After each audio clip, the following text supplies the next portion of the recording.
Hi guys, what's up and welcome to this week's video. So this week I will be reviewing the Samsung Galaxy Book 3 Ultra, which is one of the latest laptops made by Samsung, and it is also one of the most powerful because it has an i9 processor. And I've actually been waiting for Samsung to make a laptop like this, which can handle things like video editing, running multiple different kinds of software and gaming, because currently I use the MacBook Pro 16-inch with an i9 processor, but because I have a lot of other Samsung products, I'm not really part of the Apple ecosystem. I wanted a good Windows laptop, but I'm not going to say anything yet because at the end of the video you will find out whether I even liked it or not. So let's get into the review. Let's firstly talk about the design of the laptop. So the Samsung laptop has a sleek graphite finish and it weighs 1.79 kg, which is less than the MacBook Pro. The MacBook though is slightly thinner, but overall I like the look of both of the laptops and they both feel quite portable. One drawback of the Samsung laptop though is that I've noticed it gets a lot of fingerprint marks across the top of the lid, which doesn't look too nice. When it comes to ports, I do like the amount and variety of ports that the Samsung laptop has. You have a HDMI port and two USB-C ports on the left, and you have a USB-A port, a headphone jack, and a micro SD card slot on the right. Whilst this diversity of ports is appreciated, I don't get the point of having a micro SD card slot. They should have just had a standard SD card slot because that port is now practically useless to me, and a lot of people use the standard SD cards. Also, they have all the USB-C ports on the left, whereas sometimes you might need to charge your laptop from the right hand side, or sometimes you need to connect a dongle or an additional display, so I feel like that should have been spread out a bit more, but these are all minor things that you can work around. Now on to the display. The Samsung Book 3 Ultra boasts an impressive 3K resolution display across its 16-inch screen with a brightness of 500 nits. The display looks really good overall, however I have two major problems with it. The brightness doesn't go as high as I think it should because sometimes in outdoor settings you need it to be brighter, and even I've noticed in some indoor settings I haven't found it bright enough.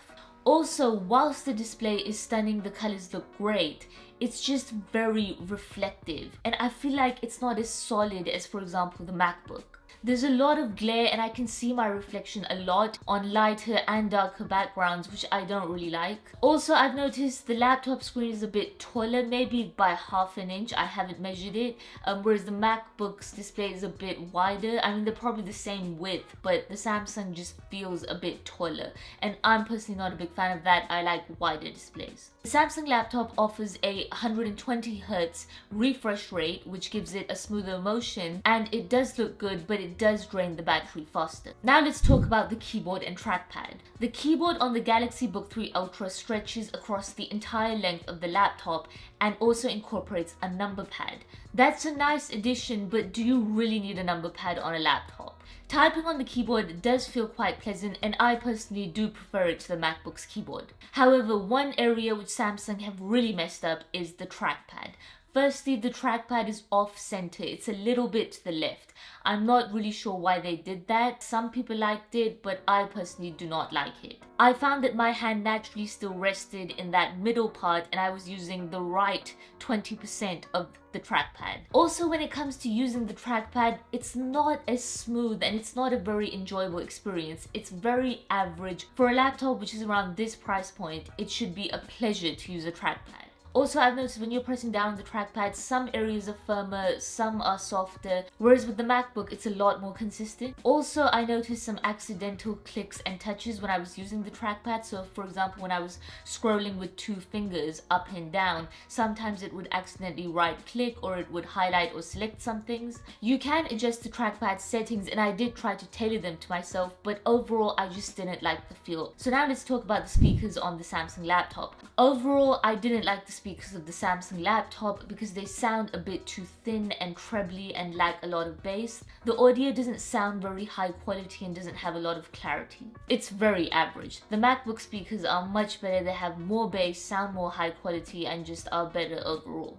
On to the battery life and fast charging. The battery life on the Galaxy Book 3 Ultra is generally quite decent. They also have that 30-minute quick charge feature, which lets you charge your laptop for 30 minutes and then enjoy video playback for, I believe, just over 5 hours. I think because I had my brightness very high a lot of the times, it didn't live up to those exact figures, but generally I did find that the battery life was quite decent and the laptop did charge fairly quickly. Now let's dive into some of the extra features and also some features that you get if you have other Samsung devices. So overall, the fingerprint scanner does work quite well and consistently. One of my personal favorite features is the quick share feature, which basically lets you transfer files and images with the touch of a button from one Samsung device to another. So I used the quick share feature from my phone and sent an image to my laptop, and it worked quite seamlessly every single time. Quick search is also a handy feature if you want to search for files on the Galaxy Book, and I think when it comes to finding things generally, the MacBook Finder is probably one of the worst things created by Apple,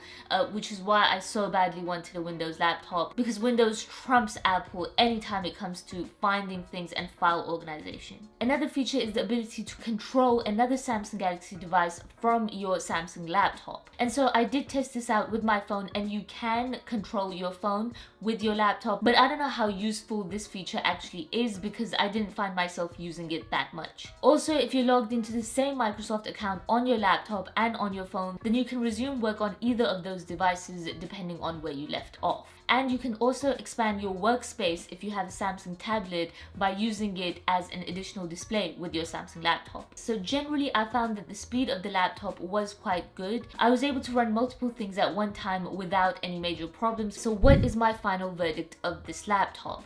Overall, the Galaxy Book does have some nice features. I quite like the keyboard. The colors of the display are great, and all those extra features when you're part of the Samsung ecosystem can be quite beneficial. However, I think that Samsung have really messed up on the core things of what makes a laptop great to use, and that is the display and also the trackpad. The MacBook still prevails in my opinion, so I won't be getting rid of it anytime soon, and overall probably for the Samsung laptop I would give it a 5 out of 10 in terms of value for money. So that's pretty much it for this week's video. If you enjoyed it, give it a thumbs up, share it with your friends, and subscribe to my channel for weekly content, and I will see you in my next video. So until then, take care.